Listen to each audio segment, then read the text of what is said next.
Salut tout le monde, merci d'être à l'écoute.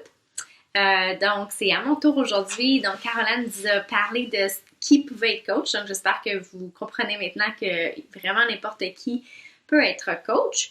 Et moi, ce que je vais vous parler aujourd'hui, c'est en fait, qu'est-ce que ça fait un coach? Qu'est-ce qu'on fait à chaque jour qui est différent de ce que vous pouvez faire? Donc, numéro 1, ce qui est vraiment, vraiment important, c'est être le produit du produit. Donc, ce que ça veut dire, c'est la partie la plus facile selon moi, parce que quand on s'engage là-dedans, c'est quelque chose qu'on devrait déjà faire. Donc, être le produit du produit pour être coach Beachbody, c'est de s'entraîner, donc de s'entraîner avec un des programmes d'entraînement, mais aussi si vous faites d'autres choses à l'extérieur, par exemple de la marche, de la course, vous pouvez en parler, mais aussi parler du programme d'entraînement que vous faites en ce moment pour aider les gens à travers ça. Donc, ça, c'est numéro 1. Et aussi, boire le Shakeology. Donc, ça aussi, moi, j'ai commencé à être coach pour ça, comme vous le savez, pour les rabais. Donc, c'était quelque chose que je faisais déjà. Donc, boire Shakeology et s'entraîner, c'est le numéro 1. Numéro 2, qu'est-ce qu'on fait? C'est qu'on connecte avec les gens. Donc, je vous ai parlé brièvement que moi, ce qui m'apportait beaucoup et ce qui m'a fait comme entrer là-dedans, c'est le fait que la business est très, très humaine. Donc, il mise sur les relations humaines. Donc, c'est pas juste, let's go, on pitch une invitation puis on dit, c'est mon programme, c'est le meilleur programme et blablabla. C'est de connecter avec les gens. Donc, une invitation peut être sous différentes formes. Une invitation à liker votre page Facebook. On va parler un petit peu des médias sociaux. Si vous avez une page Facebook, ça va être une invitation peut être Hey, je viens de partir cette nouvelle page, peux-tu liker ma page? Donc ça, c'est une invitation. Reconnecter avec des gens. Moi, sérieux, c'est ce qui m'a fait capoter. J'avais tous ces gens-là sur Facebook que on accumule des amis qui sont des connaissances ou des gens qu'on a plus ou moins parlé.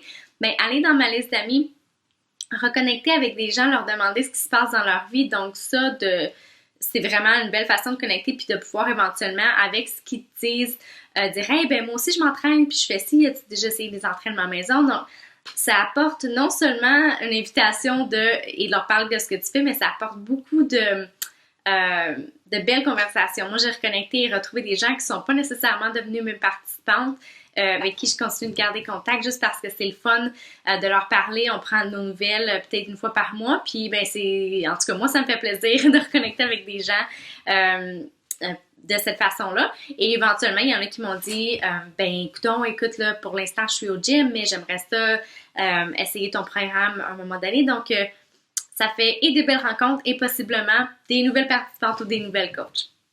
Donc ça, c'est numéro 2, faire des invitations en connectant avec les gens et en soyant vrai en les écoutant. Donc c'est pas juste, en tout cas, moi je le répète, là, on n'est pas des vendeurs.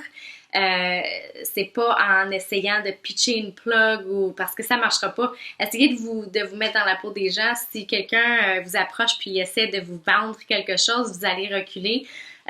Donc c'est vraiment le terme invitation, c'est oui en invitant des gens à participer à ce que tu fais, à tes défis de groupe et tout ça, mais c'est vraiment plus de connecter avec eux.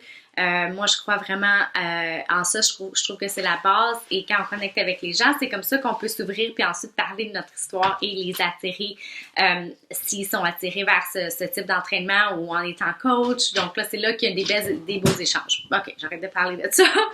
Numéro 3, qu'est-ce qu'on fait en tant que coach? C'est du développement personnel. Ça, j'en faisais déjà sans savoir ce que c'était. Ça fait peur à beaucoup de coachs du développement personnel. Pourquoi qu'il faut qu'on fasse ça? Qu'est-ce que c'est? C'est super simple. Si on veut aider les gens dans la vie, ça c'est une règle qui devrait être de base, mais si on veut aider les gens dans la vie, il faut qu'on s'aide soi-même. Tu sais, il y a le concept dans les avions qui disent si jamais on manque d'oxygène, ne mettez pas votre masque en premier si vous avez des enfants, mettez-le... non, je m'excuse. Mettez pas votre masque à l'enfant en premier, mettez-le à vous et ensuite mettez-le à l'enfant. Mais la règle de base, c'est si tu t'aides pas, tu pourras pas aider personne. Donc, c'est un petit peu ça le principe. On a tous des bobos, on a tous des faiblesses, des trucs qui marchent moins bien. Donc, par exemple, quelqu'un qui est comme moi, en manque de confiance, puis au départ, ce qui me faisait peur, c'est que je voulais pas être vue comme une vendeuse. Mais qu'est-ce que j'ai fait? J'ai fait du développement personnel sur la confiance et je continue d'en faire.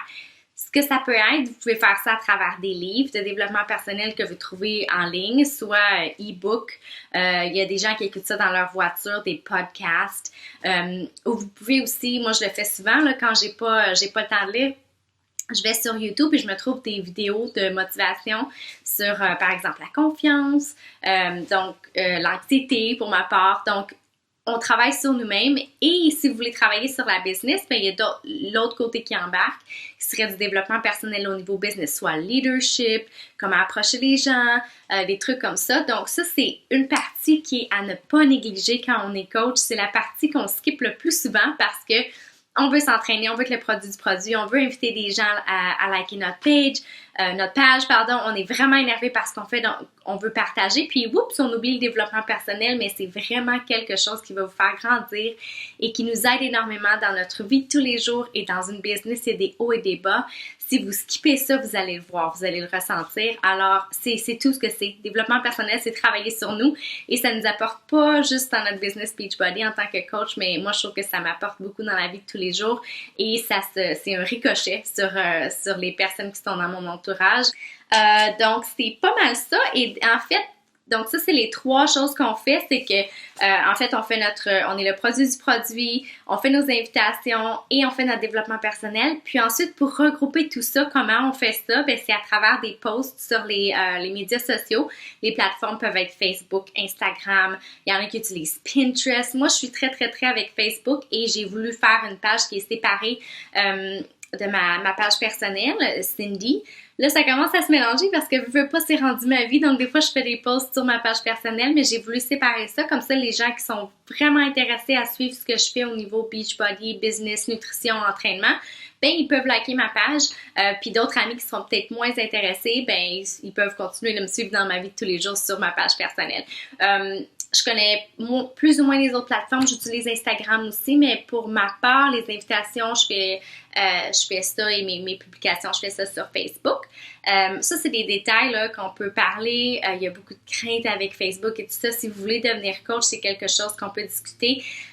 J'étais la plus peureuse de m'ouvrir une page et en fait, c'est libérateur. On fait juste partager notre vie et ce qu'on fait. Donc, il n'y a rien de sorcier là-dedans. Puis, on aide les gens en le faisant. J'ai eu beaucoup de messages de gens qui, nécessairement, vont pas liker mes posts, mais vont venir me voir, me dire « Wow, ton post ce matin, j'en avais besoin, merci beaucoup. » Et donc, puis je pensais vraiment que j'allais achaler les gens, mais c'était dans ma tête. Alors, développement personnel.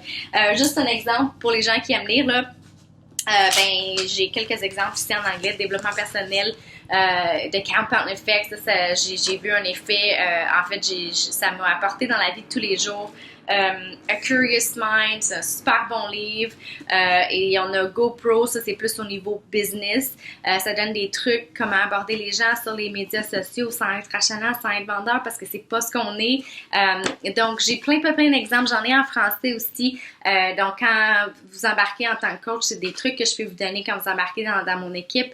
Dernier truc, ce qu'on fait en tant que coach, on se fait des listes. Donc ça c'est ma liste de choses à faire aujourd'hui et pour demain. Donc une fois qu'on est organisé, on peut être perdu quand on se met à cliquer sur Facebook, on a les newsfeeds, puis on est perdu, puis là, on a l'impression qu'on travaille, mais en fait, ça fait 1 heure qu'on est sur Facebook à rien faire d'autre que regarder les pages de tout le monde.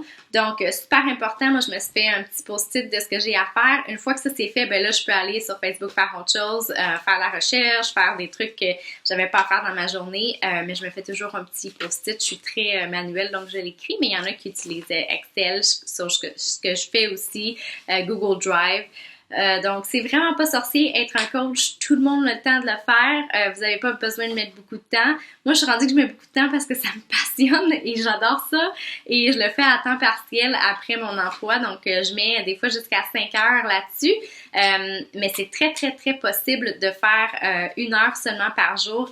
Une demi-heure à 1 heure, dépendant de quels sont vos objectifs? C'est vraiment, tout est relié à ça. Alors, désolée du long vidéo, j'espère que vous comprenez un petit peu ce que sont les tâches d'une coach. Et encore une fois, si vous avez des questions, ben, gênez-vous pas de commenter ci-dessous. Merci, bye bye!